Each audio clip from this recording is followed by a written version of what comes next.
Ini kenapa pemusatan latihan timnas Indonesia untuk Piala AFF digelar di Bali United Training Center ya, saudara-saudara ya. Bukankah tempo hari waktu itu gembar-gembor sesumbar katanya sedang membangun IKN, Training Center di IKN. Waktu itu di zamannya Bang Jack. Itu gimana kabarnya ya? Kabarnya Training Center di IKN itu kabarnya gimana ya? Jangan-jangan cuma buat pencitraan Bang Jack sama anaknya aja ya? Kalau saudara-saudara ada yang tahu kabar IKN itu training centernya, tolong ditulis di kolom komentar ya. Halo saudara-saudara, jumpa lagi dengan komentator gadungan di sini.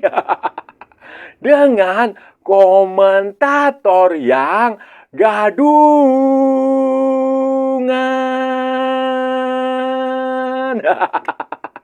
Jadi begini saudara-saudara, beberapa minggu ya, 2 minggu atau berapa hari jelang Piala AFF 2026, saudara-saudara, pemain-pemain tim nasional Indonesia mengintensifkan latihan di Bali United Training Center. Nah, di Pantai Purnama di Bali sana, saudara-saudara, pemain satu persatu, ya bukan satu persatu, sudah banyak yang berdatangan, sudah menggelar latihan, dan mayoritas adalah pemain-pemain dari Liga Indonesia. Karena beberapa pemain abroad pun yang ikut dipanggil ternyata nggak bisa datang karena ya semua orang tahulah alasannya.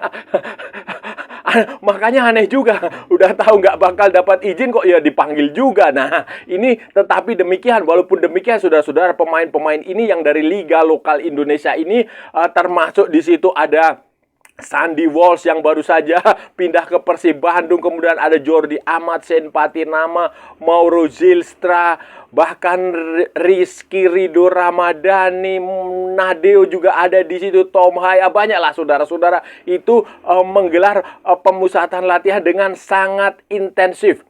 Pertama diawali dengan tentu saja kondisi fisik lah. Kondisi fisik mereka memulainya dengan fisik.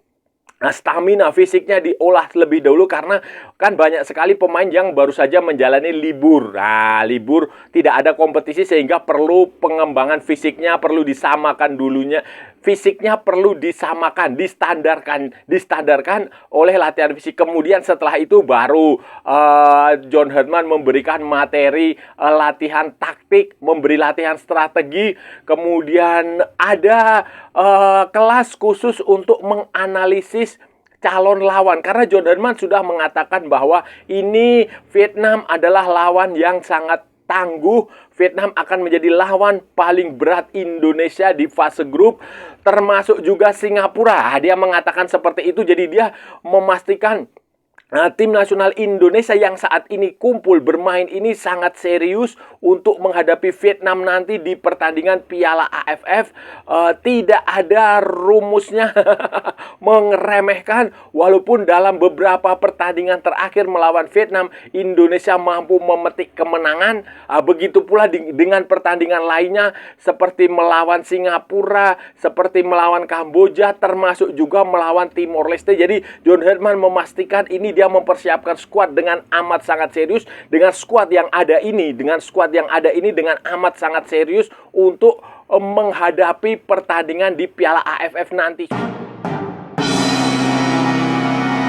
Kita ketahui bersama saudara-saudara, Indonesia ada di grup A, dan Indonesia akan mengawali Piala AFF dengan menghadapi Kamboja di Stadion Pakansari di Cibinong, Kabupaten Bogor, tanggal 27 Juli saudara-saudara. Kemudian tanggal 31 Juli Indonesia akan akan away ke Timor Leste. Tetapi Timor Leste tidak main di Dili atau di Baukau atau di kota manapun di Timor Leste sana, karena mereka tidak memiliki stadion yang representatif untuk menggelar pertandingan AFF, sehingga Timor Leste akan bermain di Chonburi di Thailand saudara-saudara tanggal 31. Kemudian nanti tanggal 3 Agustus Indonesia akan menghadapi Vietnam di Stadion Pakansari di Kabupaten Bogor, dan tanggal 7 Agustus itu Indonesia akan away ke Singapura. Nah, dan untuk menghadapi 4 pertandingan ini, saudara-saudara, kemarin sudah diumumkan daftar 50 pemain, termasuk ada beberapa pemain abroad yang ternyata nggak bisa datang, saudara-saudara, nggak bisa datang. Kemudian ada juga satu pemain baru sekali, Mitchell Baker, yang baru saja mendapatkan paspor Indonesia. Baru saja dinaturalisasi, baru saja selesai menjalani proses naturalisasi untuk menjadi warga negara Indonesia, dan kemungkinan besar itu Mitchell Baker itu akan terpilih, akan dicoba oleh John Herdman untuk Piala AFF kalau dia mendapatkan izin dari klub. Karena ini kan masalahnya semua adalah ini bukan kalender FIFA, sehingga klub-klub di luar negeri juga tidak punya kewajiban untuk melepas pemain ini. Nah, kalau ini dicoba itu ya bagus. Naturalisasi Mitchell Baker, kemudian setelah itu kita tunggu bagaimana dengan Luke Vickery. Kemudian ada sejumlah nama pemain lagi yang kemarin diincar untuk dinaturalisasi. Tetapi ya saudara-saudara ya, sejuta orang dinaturalisasi juga akan percuma kalau pada akhirnya mereka kembali bermain di Liga Indonesia. Nah, ini saran saya, tolong naturalisasi itu dihentikan saja kalau tujuannya hanya ingin pemain-pemain itu bermain di Liga Indonesia. Tolong itu dihentikan aja kalau tujuannya hanya main di Liga Indonesia. Kenapa? Karena kalau pemain-pemain keturunan, pemain-pemain diaspora itu pulang ke Indonesia, nggak ada ilmu yang didapatkan untuk tim nasional. Nggak ada, percuma. Percuma 11-12 sama M. Tahir. Percuma. Jadi kalau pemain-pemain itu dinaturalisasi, diberi paspor Indonesia, pemain-pemain keturunan itu ya biarkan dia berkarir di luar negeri sana. Selama dia berkarir di luar negeri, apalagi yang masih muda-muda, itu akan ada banyak ilmu yang bisa dipetik. Akan ada banyak manfaat yang didapat Indonesia, tim nasional Indonesia, yang tidak didapatkan pemain-pemain dari klub Liga Indonesia. Dan itu untuk kepentingan tim nasional yang jauh lebih luas, bukan untuk kepentingan klub, bukan untuk kepentingan pengurus PSSI, bukan untuk kepentingan komersial, sponsor, dan macam-macam. Jadi ya, saran saya, kalau Anda mau menaturalisasi pemain diaspora, ya biarkan dia bermain di luar negeri. Jangan dia disuruh pulang. Kalau dia disuruh pulang, ya mending nggak usah ada diaspora, nggak usah ada pemain-pemain yang dinaturalisasi lagi. Dugaan saya, saudara-saudara, nanti pemain-pemain yang akan masuk ke starting line up itu ya tidak beda jauh dengan pemain-pemain utama tim nasional Indonesia A, hanya minus pemain-pemain diaspora, pemain-pemain yang berbasis di Eropa itu aja. Itu prediksi saya ya, pemain seperti Nadeo mungkin akan masuk, Rizky Ridho Ramadhani akan masuk, Doni Tri Pamungkas akan masuk, Jordi Amat, Senpati Nama, kemudian Sandy Walsh, Ragnar Uratmangun kemungkinan juga akan masuk ke skuad itu karena dia sekarang main di Persib. Kemudian pemain seperti mungkin Witan, Ricky Kambuaya, Sayuri, bersaudara itu. Kemudian mungkin Saldi Ramdhani. Kemudian di depannya mungkin ada siapa ya? Excel itu mungkin saja bisa Mauro Zylstra, Excel itu mungkin saja. Jadi kemungkinan besar tidak jauh dari nama-nama itu. Kemungkinan besar tidak jauh dari nama-nama itu karena bagaimanapun juga PSSI memberi target kepada John Herdman untuk juara. Ya ini sebenarnya sayang juga sih. Sayang juga kalau dia diberi target juara. Kalau saya sih jadi PSSI, saya tidak menargetkan dia juara. Saya menargetkan dia untuk development aja. Piala AFF ini di development. Jadi mencari pemain-pemain yang nggak pernah main di tim nasional senior, nggak pernah mendapatkan kesempatan bermain di tim utama, dimainkan di sini. Ditambahkan beberapa pemain senior di situ. Itu aja kalau saya development. Jadi pemain-pemain muda diberi kesempatan, diberi jam terbang, itu akan jauh lebih bagus, dan itu akan punya dampak ke masa depan. Bukan hanya pragmatis saat ini saja. Karena percuma juga Anda juara Piala AFF nggak dapat apa-apa selain dapat kebanggaan aja lah. Kebanggaan buat pengurusnya dan supporter yang gila trofi. Itu aja. Selebihnya tidak ada. Jadi kalau saya jadi PSSI ya ini development aja. pemain yang nggak pernah main, pemain muda dikasih kesempatan, nggak usah ngoyo juara, nggak usah. Kalaupun dia nanti pada akhirnya juara, ya itu berarti sebuah bonus. Bonus saja, tapi bukan tujuan utama. Itu kalau saya sih. Tapi kan ya sudah, PSSI sudah memberikan John Herman target untuk juara AFF. PSSI ingin juara AFF, ya otomatis John Herman sebagai pelatih pasti dia tertantang, dia akan serius, dia akan mengembangkan skuad yang ada. Pemain-pemain yang ada akan dia ramu, akan dia racik supaya bisa sukses nanti di Piala AFF itu nanti, saudara-saudara. Dan ini ya itu bagi John Herman tantangan lah, karena dia pelatih yang cukup berpengalaman. Saya sih yakin, percaya dengan kualitas yang dimiliki John Herman. Hanya saya tidak yakin, tidak senang aja kalau dia hanya ditargetkan untuk juara AFF, karena sayang pemain level Piala Dunia kok hanya Piala AFF. Saudara-saudara, tapi yang membuat saya penasaran dan saya agak terkejut adalah kenapa sih pemusatan latihannya digelar di Bali United Training Center.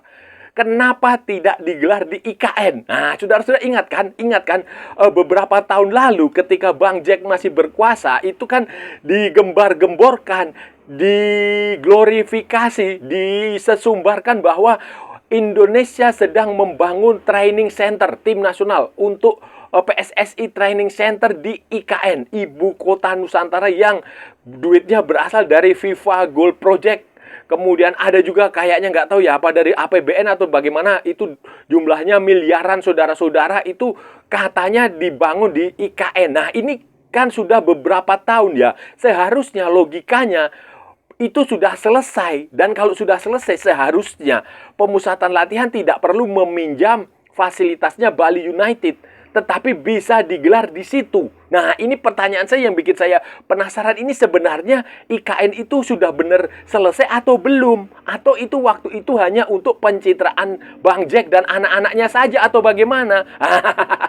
Ini yang perlu kita cari tahu. Dan ini yang perlu dijawab. Kalau saudara-saudara ada yang tahu, ya silahkan tulis di kolom komentar. Tetapi komentarnya yang sopan. Nggak usah ofensif. Ini kita hanya mencari tahu aja. Nggak punya maksud apa-apa. Nggak punya maksud politik atau apa. Enggak. Ini hanya mencari tahu aja, hanya penasaran. Penasaran saya adalah, ya itu tadi, kita katanya kita membangun training center di IKN, tetapi kok sampai sekarang apakah sudah jadi atau tidak, itu kita nggak tahu, karena sudah ganti presiden, sudah mungkin lebih dari 2 tahun lebih lah. Masa iya membangun sebuah fasilitas latihan butuh waktu berpuluh-puluh purnama, kan nggak mungkin kan. Seharusnya logikanya sudah jadi. Apakah sudah jadi beneran atau belum, atau gimana, atau dulu itu cuma hanya pencitraan saja, itu yang perlu kita cari tahu. Karena kalau ini dia sudah jadi, ya seharusnya pemusatan latihannya tidak di Bali, tetapi di IKN itu, di Ibu Kota Nusantara yang dibangga-banggakan itu. Harusnya kan di situ. Itu logikanya begitu. Logika berpikirnya. Masuk akal kan? Masuk akal nggak?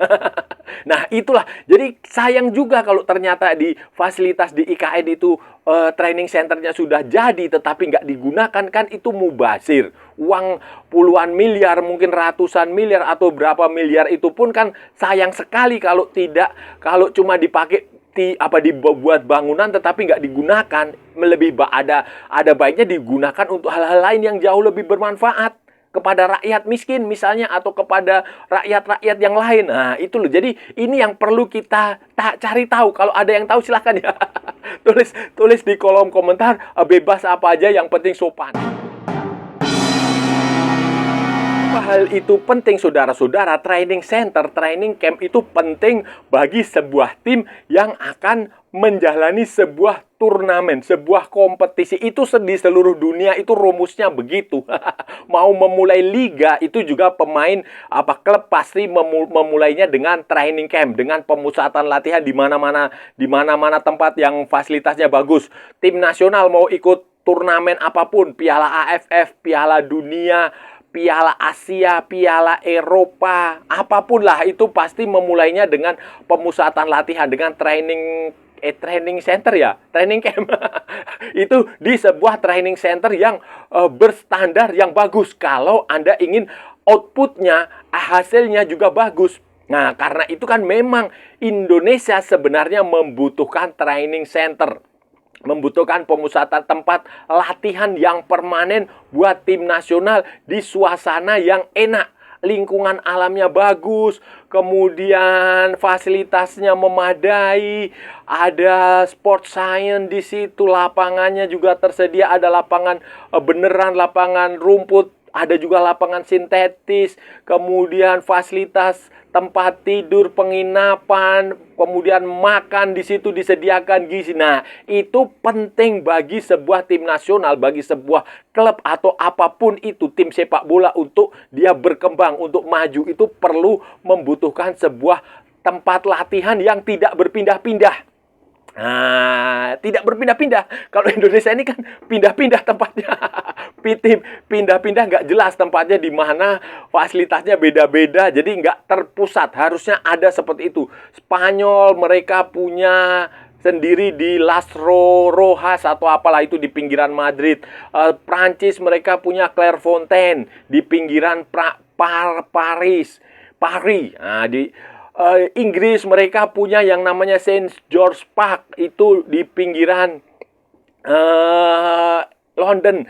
Itali mereka punya di Corvesiano atau apa itu di dekat Firenze. Nah, Brasil mereka punya Teresapolis di luar Rio de Janeiro. Jadi semua tim yang negara yang bagus itu selalu punya fasilitas pemusatan latihan yang permanen di situ. Karena disitulah tempat tim nasional berkumpul, semua kegiatan tim nasional di situ tidak pindah-pindah. Walaupun nantinya mereka bertanding itu pindah-pindah kota, itu tidak masalah. Tetapi kumpulnya di situ, kemudian nanti baru dari situ mereka berangkat ke tempat pertandingan menggunakan pesawat atau bis atau kereta cepat. Saudara-saudara, itu tadi pembahasan kita hari ini, saudara-saudara. Kita sudah bicara panjang lebar dari A sampai Z, dari barat sampai ke timur, dari utara sampai ke selatan, dari Sabang sampai Merauke, dari Plorote sampai Plomyangas, dari New York sampai San Francisco, dari London sampai Istanbul, dari Zimbabwe sampai Vanuatu, dari Santa Fenang sampai kota Kinabalu. Semua sudah kita ulas, semua sudah kita cakap, semua sudah kita bacotin, semua sudah kita gibahin, semua sudah kita cangkeman secara bebas. Yang penting sopan. Hari ini tadi saudara-saudara, hari ini tadi kita bicarakan soal training center, training camp, pemusatan latihan tim nasional Indonesia di Bali. Di Bali United Training Center, walaupun sebenarnya Indonesia konon katanya dulu sempat membangun training center di IKN, ibu kota Nusantara di zamannya Bang Jack berkuasa, tetapi saya nggak tahu apakah sudah selesai atau tidak, apakah sudah jadi atau belum, kenapa nggak dipakai kalau sudah jadi, kalau belum ya lanjutkan pembangunannya, progresnya kayak gimana.